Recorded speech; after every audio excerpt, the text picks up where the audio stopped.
नमो नमः। सुप्रभात। पुनः स्वागतम अस्ति संस्कृत पाठशालायाम। आशा करते हैं अच्छे होंगे आप सभी और निरंतर मेहनत कर रहे होंगे। आज देखते हैं निरुक्ति और पर्याय चैप्टर हमारे पास। निरुक्ति तथा पर्याय। निरुक्ति अर्थात क्या होता है? इसका एक सरल सा अर्थ उत्पत्ति, कि कोई शब्द है तो उसकी उत्पत्ति कैसे हुई है, उसमें क्या धातु है, क्या उपसर्ग है, क्या प्रत्यय इत्यादि जो है उनको बोलते हैं निरुक्ति। पर्याय जो है कि हम एक ही चीज को कितने शब्दों से कितने और उसके लिए हम शब्द पर्यायवाची दे सकते हैं, वो पर्याय है। कि कहीं पे माना शरीर शरीर कहा, कहीं देह कह दिया, किसी ने गात्र कह दिया, किसी ने घन कह दिया, किसी ने कुछ और कह दिया।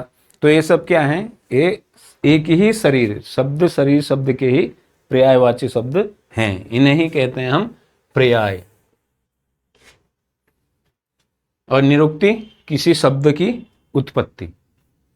तो ये भी हमारे यहाँ 30 नंबर के आपके लगे हुए निरुक्ति, पर्याय और परिभाषा है ना। सेकंड पेपर में नंबर, अगर आप चाहते हैं कि बहुत अच्छे नंबर आ जाएं हमारे सेकंड पेपर में, तो निरुक्ति परिभाषाएं ये बहुत ज़रूरी हैं और ये आपको याद करने पड़ेंगे। याद करने की ही चीज़ें हैं। 15 नंबर में कम से कम 15 नंबर की ये समझिए आप निरुक्ति और पर्याय, और 15 नंबर आपको परिभाषा पद दे देंगे। तो 30 नंबर तो यहीं पूरे हो जाते हैं आपको। फिर अष्टांग के पदच्छेद वगैरह, श्लोक है ना, वैद्यकीय भी लगा हुआ आपका, फिर पंचतंत्र की कहानियां भी लगी हुई हैं। तो सेकंड पेपर जो याद करने वाले बच्चे हैं उनके लिए बहुत अच्छा हो जाता है, उनके लिए नंबर खींचने का बहुत बढ़िया वो बन जाता है साधन। तो ये हैं। और आपको यही देखनी है कि इनके, मैं एक बार आपको बुलवा के उच्चारण करवा दे रहा हूँ, उच्चारण करवा के फिर आपको देखना है। दिख रहा है? सबसे पहले आयु। आयु किसे कहते हैं? अब यहां दिया हुआ शब्द कल्पद्रुम के अनुसार आयु में क्या है? पुल्लिंग क्ली एति इड गतौ छंदसीड इन्युड जीवित व्याप्त काल जो है वो क्या है? आयु। जीवित व्याप्त काल, जब तक जीवन है, जीवन से व्याप्त शरीर है, उस समय को क्या कहते हैं? आयु। जीवनम प्राणः अर्थात आयु शब्द की उत्पत्ति गति अर्थ, किस अर्थ में? गति अर्थ परक ईण से हुई है। ये याद कर रखना है आपको, ठीक है। एक ये हो जाता है जीवित व्याप्त कालः, जीवित व्याप्त कालः इति आयु, है ना। जब तक जीवन है, जब तक प्राण है शरीर में, उस समय को क्या कहते हैं? उससे व्याप्त जो काल है वो हो गया आयु। कैसे बनता है? गति अर्थपरक में, गति के अर्थ में, गमन के अर्थ में, ईण से हुई है, ठीक है। ईण गतौ, ये याद रखना है, ईण गतौ। चाहे तो आप इसे याद कर लें, गति अर्थपरक, या ईण गतौ इतना याद कर लें, और एक इतना जीवित व्याप्त काल है आयु, ठीक है। कौन सी धातु हुई? ईण। किस अर्थ में हुआ? गति अर्थ में, ठीक है।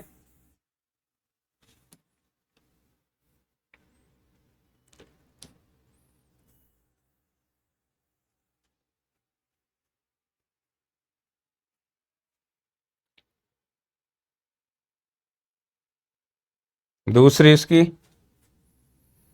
महर्षि चरक के अनुसार इंद्रिय, शरीर, मन और आत्मा के संयोग को आयु कहते हैं, ठीक है। किसके अनुसार?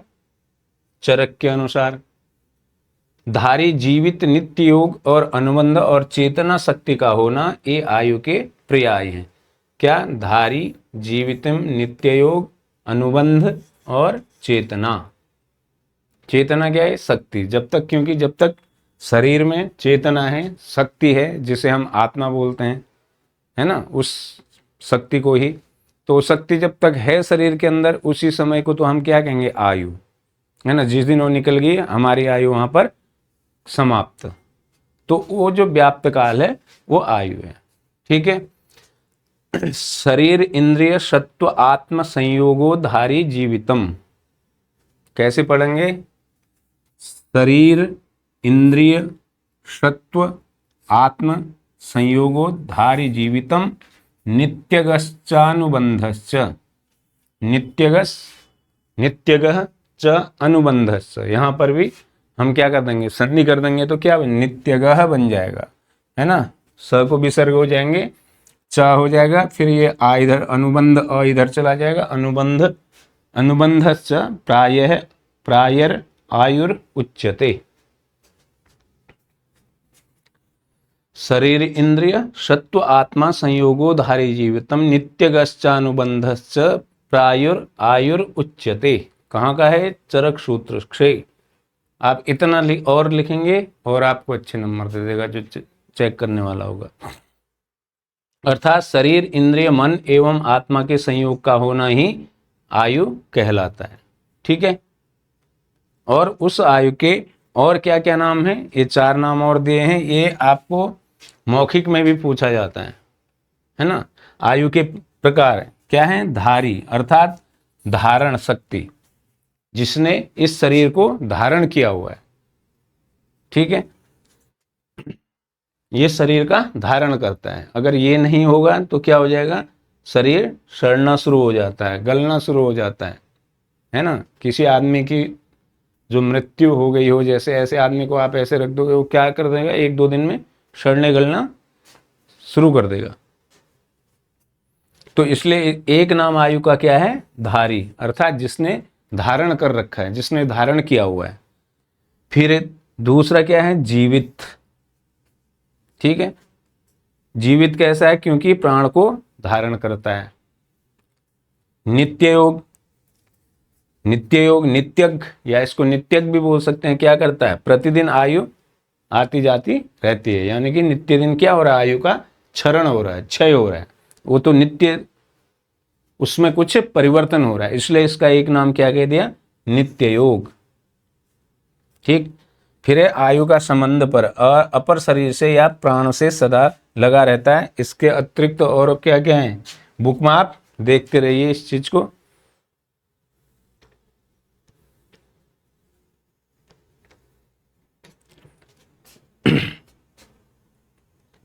ठीक है। फिर दूसरा है शरीर। इसी प्रकार शरीर और जीव के योग को जीवन, उसके साथ को क्या कहते हैं? इसको जीवन और जीव और जीवन। किसके? जीव और जीवन, उसके साथ जुड़े हुए काल को आयु कहते हैं। जब तक जीवन जीव जीवन से जुड़ा हुआ है, उस वो जो समय है उसको हम आयु कहते हैं। ठीक है। क्या याद करना है?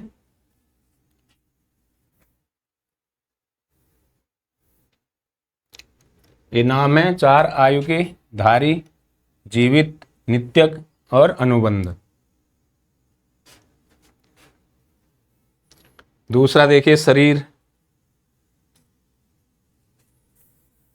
पुस्तक में देखिए, मैं केवल उच्चारण करवा रहा हूं, आपको समझा रहा हूं, पढ़ना आप ही को है, याद आपको खुद से करना है। दूसरा शरीर। शरीर की निरुक्ति क्या हो जाएगी? श्री, श्र, श्र प्लस ईरन, श्र प्लस ईरन, एक तो हो जाएगा श्र। ये क्या है? श्र। ये क्या हो जाएगा? ठीक, श्र धातु ईरन, श्र प्लस ईरन, ईरन प्रत्यय श्र धातु में। और श्रीयते, श्री शीर्यते इति शरीरम, शीर्यते इति शरीरम। ठीक है। श्री धातु ईरन, श्री प्लस ईरन, ये तो इसकी निरुक्ति होगी। और कहते किसे हैं फिर? क्या कहेंगे इसको? श्रीयते इति शरीरम। श्री धातु अर्थात क्षरण होने के अर्थ में, खत्म होने के अर्थ में, कम होने के अर्थ में। ठीक है। दूसरा है शृणोति, शृणाति, शीर्यते वा श्रृंग श्र श्र जो है वो किसके अर्थ में है? हिंसा के अर्थ में, हिंसा के अर्थ में। अब और क्या कहेंगे? शरीरम शरणाते समना तेरवा यास्क के अनुसार हिंसार्थक श्रेय तथा विनाश अर्थ की सम धातु से शरीर शब्द बनता है, जिसका निरंतर क्या हो रहा है? क्षरण हो रहा है, उसको क्या कहेंगे? शरीर। शीर्यते क्षरण होना, कम वो होना, ठीक है, नाश होना, जो दिन प्रतिदिन जिसका नाश हो रहा है, हास हो रहा है, क्षरण हो रहा है, वो है शरीर। अब आपको ये लाइनें याद रखनी है, फिर उसके बाद आप नीचे हिंदी में एक्सप्लेन उसे कर सकते हैं। खाली हिंदी लिख दोगे तो नंबर नहीं देगा वो। संस्कृत लिख दिया आपने इतनी, श्रेय धातु इरन के अर्थ इरन प्रत्यय सीरियते इति शरीरम, ठीक है। फिर एक दो अगर और अच्छे से लिख दोगे तो और अच्छा आपके लिए हो जाएगा। अब इसके नाम क्या क्या नाम हैं इसके? पर्यायवाची शब्दों से हम किसे कहेंगे? पर्यायवाची शब्द।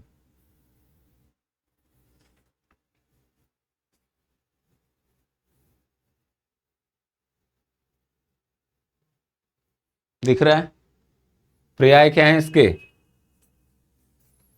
गात्रम, शरीर को और क्या कहेंगे हम?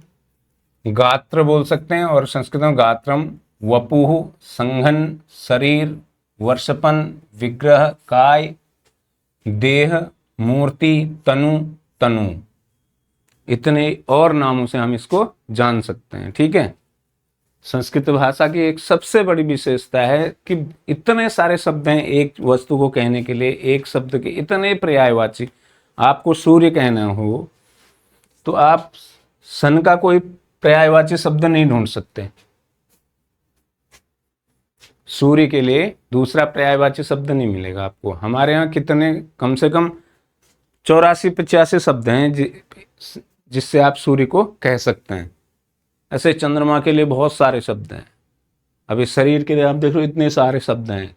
ये भाषा की समृद्धि को दर्शाते हैं कि हमारी भाषा कितनी समृद्ध है, कि उसमें एक ही चीज को कहने के लिए हमें इतने सारे शब्द मिल जाते हैं कि हम अभी अपनी अभिव्यक्ति कैसे भी कर लें। और भाषाओं में कम होता है, और अंग्रेजी में तो बिल्कुल बहुत कम वर्ण मिलेंगे आपको। सूर्य का मिलेगा नहीं, वाटर का दूसरा पर्यायवाची नहीं है। तो यहाँ हमारे यहाँ इतने सारे पर्यायवाची शब्द संस्कृत में आपको मिल सकते हैं। शारीरम इति कस्मात् अग्नयो ह्यात्र श्रयन्ते ज्ञानाग्नि दर्शनाग्नि कोष्ठाग्नि इति।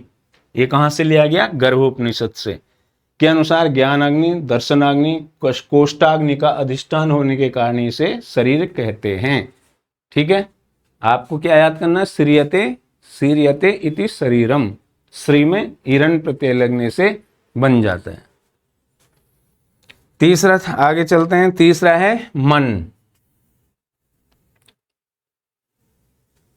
मन, तो मन में क्या लगेगा?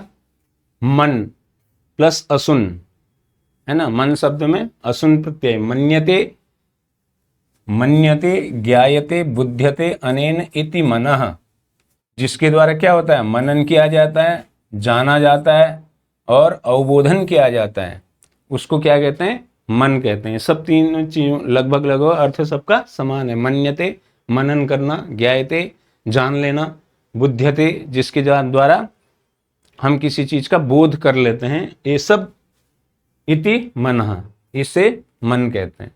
जिसके द्वारा कुछ ज्ञात होता है उसे मन कहते हैं, ठीक है।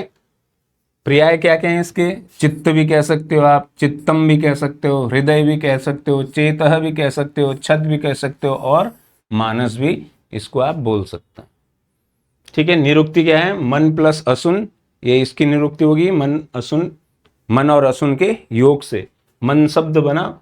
मन्यते, ज्ञायते, बुध्यते अनेन इति मनः, ये आपको याद करना है। हिंदी तो फिर आप पढ़ ही लोगे, ठीक है। अगला देख लीजिए, अगला है अग्नि।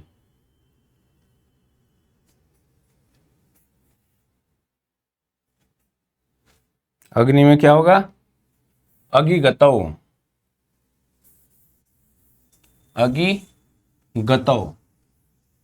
अगि शब्द में अगि शब्द का गति के अर्थ में प्रयोग, ठीक है। अगि गतौ दिख रहा है, अगि शब्द के साथ अगि किस अर्थ में, तो लिखते हैं अगि गतौ, गति के अर्थ में, गति के अर्थ में। गति का मतलब गमन, ज्ञान, प्राप्त होना, प्राप्त करना, ये सब बहुत सारे अर्थों में गति शब्द का प्रयोग हो सकता है। अगि गतौ, अगि शब्द और गति के अर्थ में धातु से बना है, ठीक है। गति के 3 अर्थ हैं, ज्ञान, गमन और प्राप्ति। इस प्रकार जहां भी विश्व में ज्ञान, गति, ज्योति, प्रकाश आदि की बात की जाए, प्रगति और प्राप्ति की, ये सब क्या है, अग्नि का ही एक प्रताप है। क्योंकि अग्नि क्या होती है, धीरे धीरे धीरे धीरे धीरे धीरे जलते जलते विशाल रूप ले लेती है, ठीक है। और भी आपको दूसरी इनमें के अलावा कोई याद करनी है तो अग्रणी भवतीति अग्नि ही, अग्रणी भवती, जो अग्रणी होती है, ठीक है। मनुष्य के सभी कार्यों में अग्नि क्या होता है, अग्रणी होती है ना। और जो भी वो करते हैं यज्ञ अनुष्ठान वगैरह के, उसमें भी क्या है, अग्नि सर्वोत्तम है और सबसे अग्रणी है, सबसे पहले। अयम यज्ञेषु प्रणीयते, यज्ञ के में सर्वप्रथम भी क्या किया जाता है, अग्निदेव का ही आवाहन किया जाता है। उनके द्वारा ही जो भी हम आहुतियां देंगे वो वायुमंडल में होते हुए देवताओं को प्राप्त होती हैं।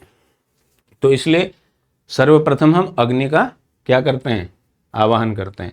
तीसरा अंगम नयति संसमानः, है ना। अंगम नयति, अंगम नयति, अपने अपने स्वरूप जैसा बना लेती है सामने वाले को। इसका क्या अर्थ है, अपने स्वरूप जैसा, जैसा अग्नि में डालोगे वो उस सब को भस्म करके अपने में ही मिला लेगी, ठीक है। समझ में आ रही है। अग्नि में पड़ने वाली सभी वस्तुओं को यह अपना रंग दे देता है। फिर अग्नोपनो भवतीति स्थौलाष्ठिभिः न क्लोपयति न स्नेहति, ठीक है। ये अलग एक और निरुक्ति है, आपको जो अच्छी लगती हो, जो सरल लगती हो, आप इसका अर्थ लिख कर लीजिए। आगे देखते हैं, ये इसकी निरुक्तियां हैं, वो आपकी पुस्तक में होंगी। अग्नि, वैश्वानर, वैनी, देखो कितनी सारी निरुक्तियां हैं। एक शब्द के लिए इतने सारे शब्द और हैं पीछे से, तो समझ लो संस्कृत भाषा कितनी प्रसिद्ध और समृद्ध भाषा है कि एक चीज को कहने के लिए, लो ये तो इतने दे दिए, अब जब आप शब्दकोश देखेंगे तो इसके पता नहीं कितने अर्थ निकलेंगे अभी, ठीक है। कृपिट्योनि ज्वलन जातवेद तनुन्पात बर्हि समन कृष्णवर्त ज्योतिष्केश उसरबुद्ध आश्रयासह और बृहद्भानु, इतने सारे इसकी और भी आपको 5, 7, 4, 5 जो भी याद सरल लगती हो वो आप याद कीजिएगा, सभी की जरूरत नहीं।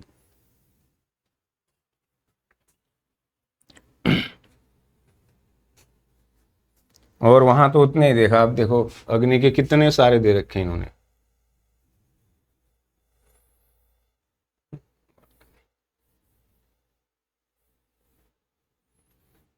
वहां हमने उतने पढ़े थे, यहाँ और इसके भी ऊपर और भी ज्यादा दे रखे हैं। कृषाणु, पावक, अनल, रोहिताक्ष, वायु, सरव, शिखावन, असुष्कणि, हिरण्य रेता, हुतभुज, दहन, सप्तार्चित, दम, उनस, सुख, चित्रभानु, विभावसु, इतने शब्द हैं। फिर इनके भी सबके अलग अलग अर्थ हैं। अगले में चलते हैं, जलम, जल घातन पातने, क्या है, जल पातने, ठीक है। जल पातने इति, जल जलतीति, जलम जलति, जीवयति, लोकान लयति, आच्छादयति, भूम्यादिनीति वा, ठीक है। जल, इसको आप कहेंगे तो जल, जल में क्या होता है, 2 शब्द हैं। कितने शब्द हैं जल में, 2 शब्द, ज से जन्म और मां से मृत्यु। जन्म से लेकर के मृत्यु पर्यंत जिसकी हम आवश्यकता पड़ती है उसको क्या कहते हैं, जल। इसलिए जल हमारे लिए कैसा है, बहुत कीमती है। ये नहीं कि समर चलाया, कारें धोनी शुरू कर दी, स्कूटर धोनी शुरू कर दिए, ऐसा नहीं। जल, ये भी यही कह रहे हैं, जो लोग को जीवन दे तथा भूखा आच्छादन करे, ठीक है, धरती का, उसे जल कहते हैं।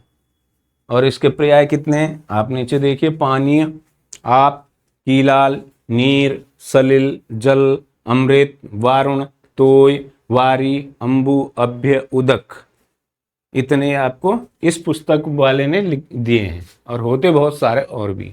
ठीक है, क्या करना है, जल पातने इति जल जलतीति जलम, इतना ही कर लो। चाहे जलति जीवयति, जल क्या है, जीवयति लोकान, लोक में क्या करता है, जीवन प्रदान करता है। आच्छादयति भूम्यादिनी, और आच्छादन करता है, ढक के रखता है किसको, भूमि आदि को। ठीक, और ये इसके पर्याय हैं।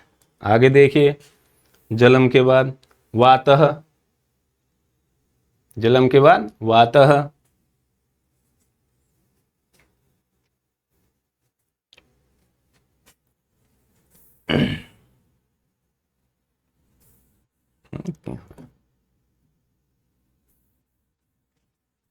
फिर है वातः, दिख रहा है, नहीं दिख रहा है,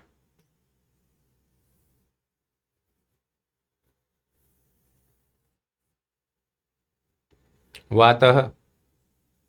ठीक है, इसका क्या दे रखा है, वायु या वा शब्द का निर्माण वा गति गंधनयो, इतना ध्यान रखना है, वा गति गंधनयो। ठीक है, किस अर्थ में, गति और गंधन के अर्थ में धातु में वत प्रत्यय लगाकर बना हुआ है। कौन सा, वा गति गंधनयो धातु में वत प्रत्यय लगा है। ठीक है, वा शब्द है गति और गंध के अर्थ में, जिसमें वत प्रत्यय लगा हुआ है, जिससे बना है हमारा वातः, जिसका ज्ञान मुख्य रूप से त्वचा द्वारा होता है। किसके द्वारा, त्वचा के द्वारा होता है। वायु एक अमूर्त द्रव्य है जिसका संगठन पंचभौतिक है। ठीक है, अमूर्त होने के कारण उसका कोई रूप या आकृति हमको नहीं दिखाई देती है, किंतु वायु का ज्ञान उसके गुण और कर्मों के द्वारा किया जाता है। ये आप उसमें भी पढ़ लेंगे पदार्थ वगैरह में। पर्याय क्या है, श्वसन, स्पसन, वायु, मातरिस्वन, सदा गति, मरुद, मारुद, प्रसदस्व, गंधव, गंधवा, अनिल, आसुक, समीर, जगत प्राण, समीरण, प्रभंजन, प्रकंपन, अतिबल, जगत प्राण, पवमान और नभस्वान। नभस्वान कितने सारे हैं, इसमें से जो आपको अच्छे लगे वो आपको याद करने हैं। ठीक है, आगे चलें, बहुत सरल है, वाव गति गंधनयो, इतना याद होना ही चाहिए।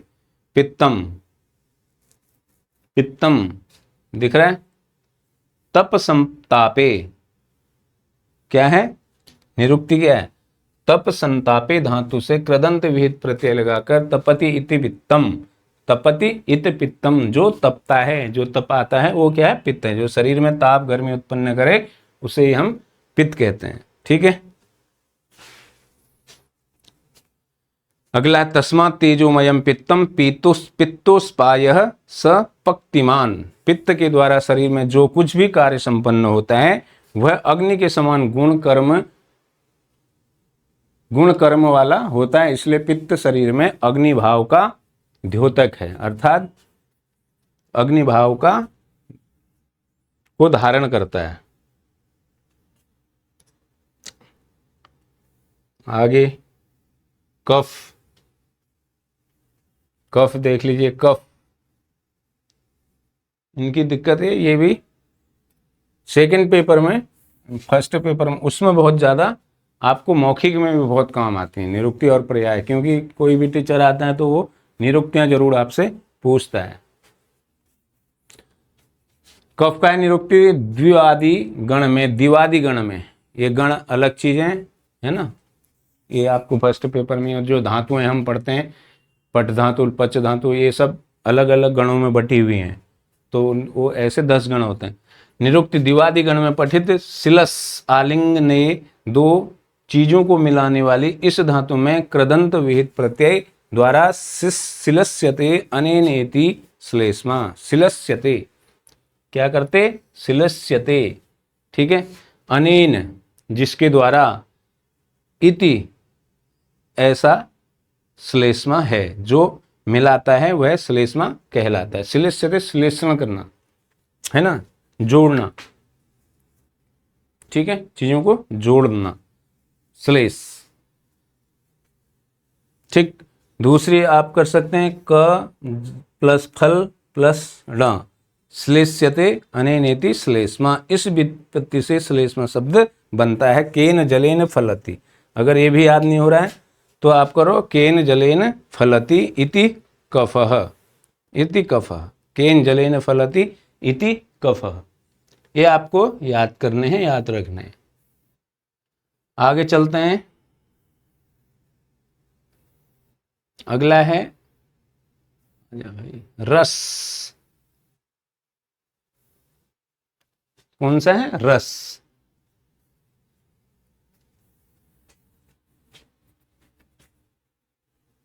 दिख रहा होगा क्लियर। रस आस्वादने। क्या करने? रस आस्वादने। आस्वादन का मतलब स्वाद, है ना। रस हमें क्या करता है? स्वाद का आभास कराता है।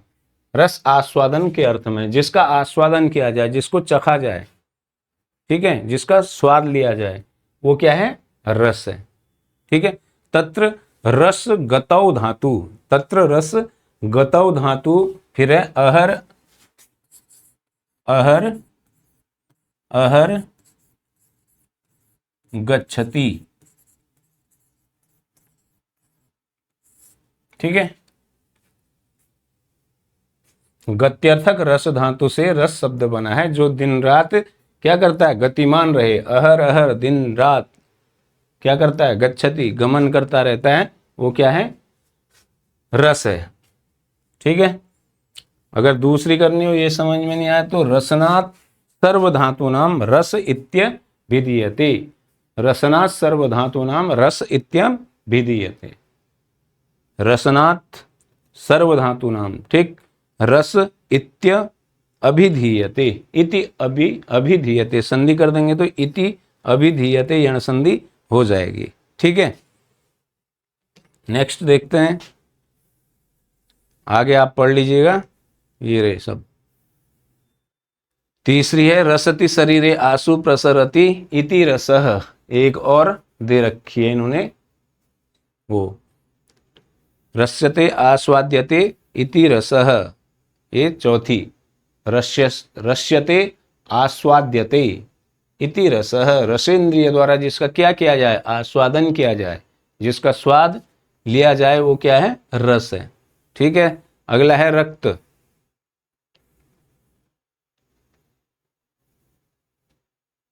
रक्त, इसमें धातु दी हुई है, इसे आपको करना है। रक्त में क्या है? रंज धातु में कत प्रत्यय है और रज धातु है। धातु कौन सी है? रज धातु। कत क्या है? प्रत्यय है। ठीक है। रजति रज्यते वा इति रक्तम। ठीक है। रजति रज्यते वा इति रक्तम, भवादि का ये है। गत्यार्थ में इति,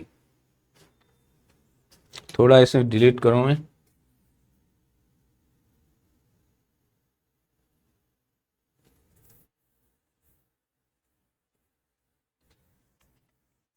ठीक है। रंजकत, क्या है? रंजकत। कत जो है वो प्रत्यय है। रजति रज्यति वा इति रक्तम। अब इसके पर्याय क्या क्या हैं? शोणित, शोणित लोहित, शोणित विस्त्र अस्रक लोहित आग्नेय अपित प्रावण, पढ़ लेना, रुधिर, लाल रंग, कुंकुम भी कह सकते हैं। ठीक है। अगला है मांस। मांस, निरुक्ति, मिस, क्या है? मिस शब्द स्पर्धायाम, स्पर्धा के अर्थ में। भेषजी व मिसु सेचने, कैसा? सिंचन के अर्थ में, सींचने के अर्थ में। अमिस लोमन शस्य षोडिश संभव पिसित करे कुब्य राक्षस भोज पतल तरस, ये इसके सब क्या है? पर्याय हैं, है ना। क्या करता है? मांस क्या करता है? ढकता है। आच्छादन, शरीर को क्या करता है? ढका हुआ है। ठीक है। तो इसु मिसु सेचन इसलिए दिया हुआ है। ठीक, संचन करता है जो। आगे मेद, मेद की देखिए क्या है, मेद की निरुक्ति मिद असुन, मिद असुन। मैं आपको उच्चारण बता रहा हूं, बाकी आपका काम है याद करना। मिद प्लस असुन, मिद शब्द असुन मेद्यति, इमिदा स्नेहने, स्नेहने स्नेहन में, ठीक है। असुन स्नेहन करने वाला जो है वो क्या है, मेद, ठीक है। मांससार शुभ्र मांसज अस्थि स्नेह अस्थि संभव शुक्ल अस्थिकृत वपा उदरगत स्नेह वसा मांसगत स्नेह मस्तिष्क और गोद, ये सब इसके पर्याय हैं। तो आपको क्या करना है, निरुक्ति मिद असुन, मेद्यति, इतना भी लिख दो तो मेद्यति, मिस असुन मेद्यति स्नेहने इति मेदः। आगे चलें।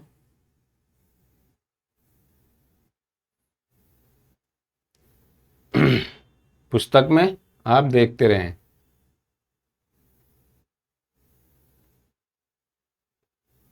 अगला है शुक्र, शुक्र से पहले है मज्जा, उससे पहले अस्थि,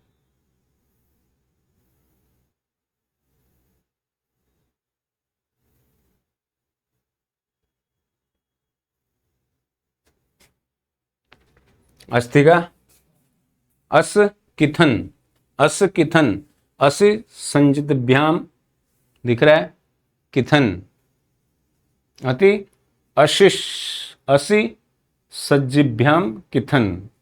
और पर्याय क्या बनेंगे, हड्डी बलकर संधान देहधारण सकल मांसलिप्त सर्वमेध समुद्भव कुल्य और कीकस, ठीक है।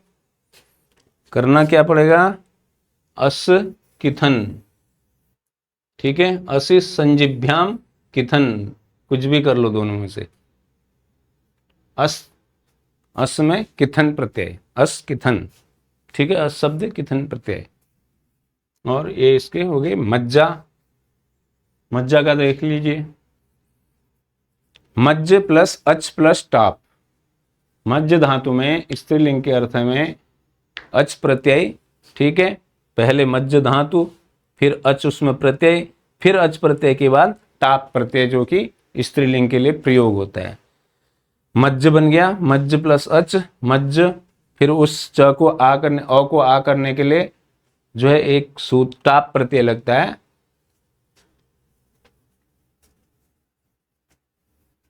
उस टाप प्रत्यय लगने के कारण फिर ये मज्ज से मज्जा बन गया, ठीक है। मज्जति अस्थिसु इति मज्जा, ठीक है। जो अस्थियों के अंदर विद्यमान हो उसे क्या कहते हैं, मज्जा कहते हैं। जो अस्थियों के अंदर विद्यमान हो उसे मज्जा कहते हैं। अस्थि मीन्स हड्डी, और हड्डियों के अंदर जो चीज जो धातु विद्यमान है वो मज्जा, ठीक है। नेक्स्ट शुक्र, शुक्र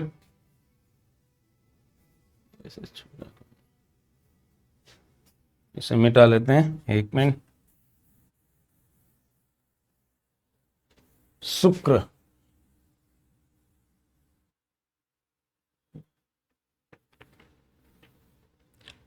शोचत्वनेन शोध्यति वा शुक्रम, शोचत्वनेन शोधयति वा शुक्रम, क्या करता है, शोधन, शोधयति शोधन करता है, शोधन करता है जैसे जो वो शुक्र। शुक्र तेज बल पुंसत्व पौरुष हर्ष संभव रेत वीर बुद्धिकर शिवस्थ और सप्त धातुज। अगली देखो इंद्रियम, इंद्र प्लस घै, इंद्र प्लस में कौन सी धातु है, घै धातु, घै धातु। इंद्रिय स्वात्मनो लिंगम, ये इसका और भी दिया है, इंद्रियम इंद्रियम इंद्र लिंग, इंद्र दृष्टि मिंद्र सृष्टि मिंद्र जुष्ट मिंद्र दत्तम इति वा। ये कहाँ का है, पाणिनीय अष्टाध्याय जो हमने फर्स्ट पेपर में जहां से ग्रामर पढ़ा, ठीक है। इंद्र आत्मा का ज्ञापक, आत्मा का अर्थ है इंद्र, उससे उत्पन्न उसे सेवित उसकी शक्ति से युक्त, ये और आप पढ़ लो। पर्याय क्या है? ऋषिकम, ऋषिकम, विदाई और इंद्रिय। अगला सूत्र निरुक्ति, श्रु किसमें? इष्टन, श्रु शब्द इष्टन धातु, श्रूयते अनेन इति सूत्र, श्रु श्रवणे, है ना, जिसके द्वारा श्रवण किया जाए, जिसके द्वारा हम सुनते हैं या श्रवण करते हैं। श्रु श्रवणे, श्रु धातु किस अर्थ में? श्रवण के अर्थ में, सुनने के अर्थ में। अगला चक्षु, चक्षु,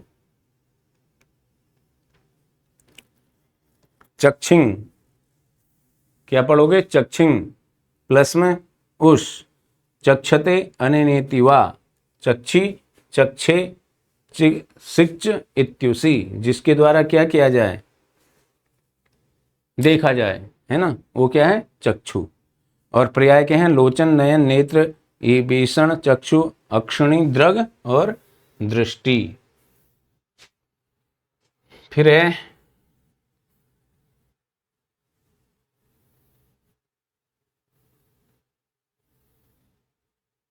रसना, फिर है रसना। निरुक्ति है, सरल निरुक्ति है, रस में ल्युट प्रत्यय। कौन सी प्रत्यय?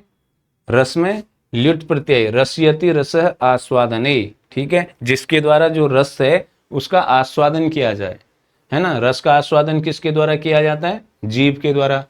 जीभ ही तो हमें बताएगी कि खट्टा है कि मीठा है, कड़वा है, कैसा है।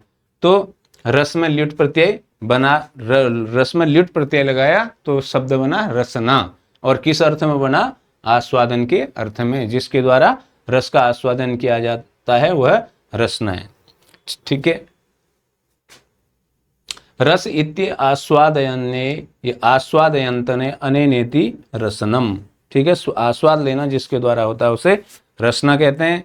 और पर्याय हैं रसज्ञा, रसना और जिव्या। अगला घ्राण, निरुक्ति, घ्रायतवे, घ्रायतवे अनेनेति घ्राणम, ठीक है, जिसके द्वारा ग्रहण किया जाए, ठीक। जिघ्रत्य अनेनेति घ्राणम, ठीक, जिस इंद्रिय से गंध का ज्ञान होता है, गंध का ग्रहण होता है, उसे घ्राण कहते हैं। और पर्याय इसके गंधवाहा, घोणा, नासा, नासिका और घ्राण। धी, निरुक्ति, ध्या, क्विप, धा, ध्या धातु, क्विप प्रत्यय, ठीक है। ध्यात्यांत अन्या, ध्यानम वा ध्यायते, ठीक, संप्रसारण च इति क्विप, ध्यायते, ध्यानम वा ध्यायति अनया, जिसके द्वारा ध्यान किया जाए, ठीक है। और प्रत्यय क्या है? क्विप प्रत्यय है, धारण करने और विषय का विस्तार करता है जो, उसे क्या कहते हैं? धी कहते हैं। धी मीन्स बुद्धि, मनीषा, विपणा, घी, प्रज्ञा, सेमुखी, मति, प्रेक्षा, उपलब्धि, वित्त, संचय, साप्ति, चेतना। फिर है धृति।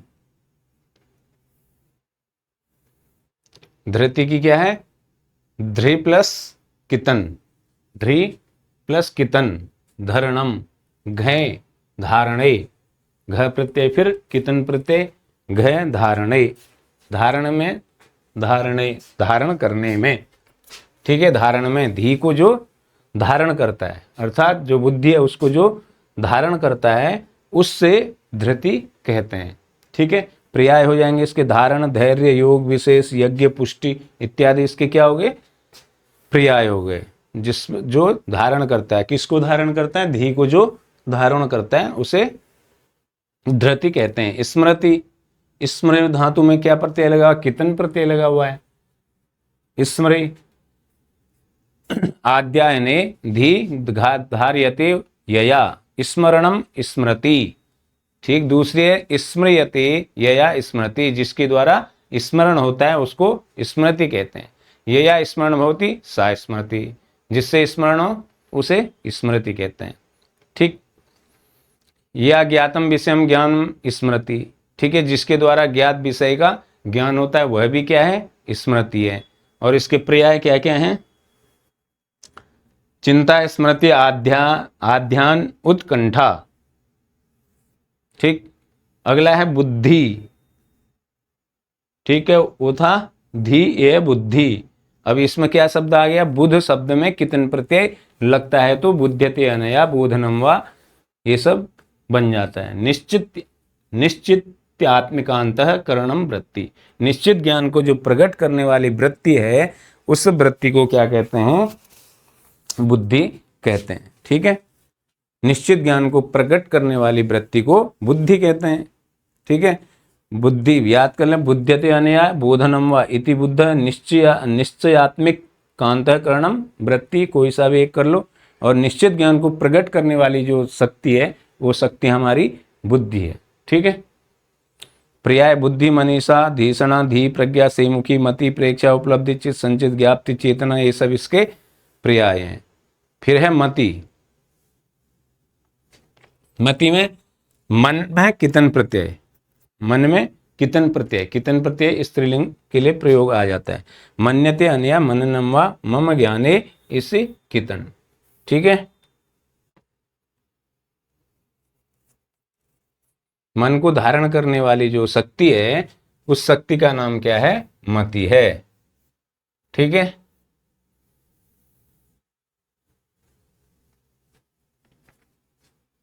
ठीक है, मति को धारण करने वाली जो वृत्ति है उसे मति कहते हैं। ठीक है, इससे आगे कल देखते हैं। फिर यहाँ तक आपका हो गया, मनन करने वाले अंतःकरण क्या है, वो मति है। ठीक है, इसके हैं बुद्धि मनीषा धीषणा धी प्रज्ञा, ये सब इसके पर्याय हैं। और कल देखते हैं प्रज्ञा से आगे। ठीक है, नमो नमः पढ़ते रहो, अच्छे से समझते रहो, उच्चारण अच्छा होना चाहिए।